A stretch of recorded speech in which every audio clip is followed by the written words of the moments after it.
Hello, everyone. Welcome to the NewsBrowse News broadcast.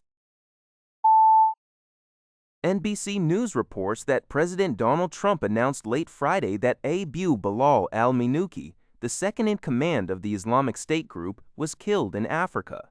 Trump stated on Truth Social that brave American forces and the armed forces of Nigeria flawlessly executed a meticulously planned and very complex mission at his direction. Nigerian President Bola Tinubu confirmed al-Minuki's death, along with several lieutenants, during a strike on his compound in the Lake Chad Basin. Defense Secretary Pete Hegseth linked the operation to Trump's previous instruction to help protect Christians in Nigeria, emphasizing that those who harm Americans or innocent Christians will be hunted down. U.S. military's Africa Command confirmed no U.S. service members were harmed, noting the operation was possible due to recent cooperation. The U.S. State Department had designated al-Minuki as a specially designated global terrorist in 2023. ISIS, despite military setbacks, remains the world's largest Islamic terrorist organization and publicly hailed its Africa expansion in 2024, according to a U.S. threat assessment. NHK reports that the Russian presidential office announced on May 16th that President Vladimir Putin will undertake a state visit to China from May 19th to 20, where he is scheduled to hold a summit with Chinese President Xi Jinping. This visit carries special historical significance, coinciding with the 25th anniversary of the Russia-China Treaty of Good Neighborliness, Friendship, and Cooperation. The two leaders are expected to exchange views on bilateral relations, global and regional situations, with observers anticipating discussions on the conflicts in Ukraine and Iran, following recent U.S.-China talks. President Putin will also meet with Chinese Premier Li Qiang to discuss cooperation in economic and trade sectors. Amidst a slowdown in Russia's economic growth, driven by inflation and rising interest rates despite military spending, the visit is seen as an effort to further strengthen Russia-China economic ties and prevent further economic deceleration. NHK reports that China's Ministry of Commerce announced the details of agreements reached in the economic and trade fields during the summit meeting between Chinese President Xi Jinping and U.S. President Donald Trump, held in Beijing on May 14th. The ministry stated that both sides agreed in principle to reduce tariffs on an equivalent scale for products of mutual concern. They also agreed to establish a trade council and an investment council, through which tariff reduction issues would be discussed. Furthermore, China and the U.S. will consult on import restrictions such as those on Chinese dairy products and American beef, to promote expanded two-way trade. The Ministry of Commerce also mentioned arrangements for China to purchase aircraft from the U.S. and for the U.S. to guarantee the supply of aircraft engines and parts to China.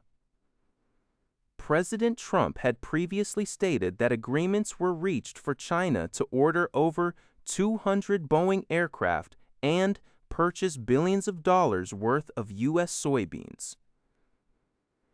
China's Ministry of Commerce indicated that working teams are still discussing the details and will finalize the outcomes soon for implementation. NHK reports that U.S. President Donald Trump returned to the White House on May 15th after a state visit to Beijing, where he held a summit with Chinese President Xi Jinping. Trump described the visit as very successful, stating that significant agreements were reached and good relations established. During an interview with Fox News conducted while he was in Beijing, Trump remarked that Taiwan is always the most important issue for President Xi. He also commented on the desire for Taiwan's independence, noting the inherent risks and the perception that the U.S. acts as a backer, while emphasizing his preference to maintain the status quo. When directly questioned about selling weapons to Taiwan, Trump responded, maybe, yes, maybe, no. It depends on China. This is a very effective bargaining chip for us. This statement indicates his intent to leverage potential arms sales to Taiwan as a key negotiation tool in future discussions with Beijing. Furthermore, en route back to the U.S. on Air Force One, Trump reportedly conveyed to journalists his intention to consult with Taiwan regarding such arms sales. NHK reports that on May 16th, the Israeli military announced that Haddad, the highest leader of the Islamic organization Hamas's military department, was killed in an Israeli airstrike on Gaza City in the northern Gaza Strip the previous day.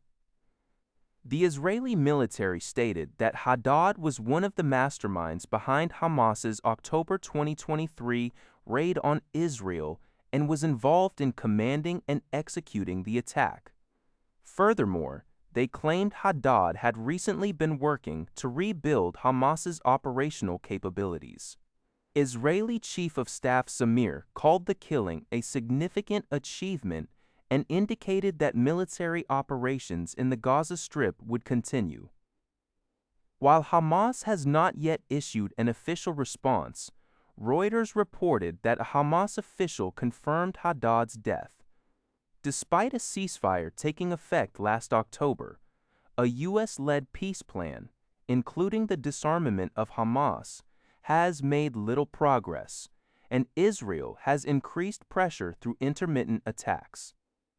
The conflict continues to take a toll, with Gaza's health department reporting 13 deaths in the past 48 hours, bringing the cumulative death toll since the ceasefire to 870. That's all for this video. Thank you for watching. See you in the next video.